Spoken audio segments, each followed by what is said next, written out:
Seninle gecenin nefesi değişir, sükut belə adını pıçıldayır. Gökyüzüne çekilen ışık kimi bir hayal kalbimde parlayır. Küləklər unudulmuş nəğmələri pəncərəmə getirir her akşam.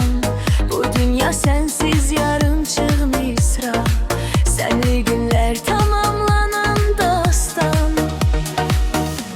Parlayır gözlerin uzak bir ulduz tek, yolumu itirsem de sənə çıxır hər cığır. Məhəbbət dediğin bir ömürlük səfərmiş, arzular içimde seni aktarır. Seninle zamanın değişir, gecede seyrini senden alır.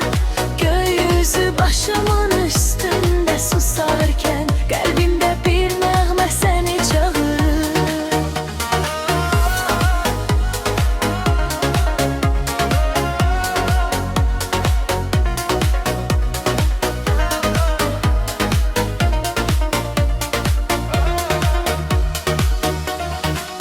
Bir damla ışık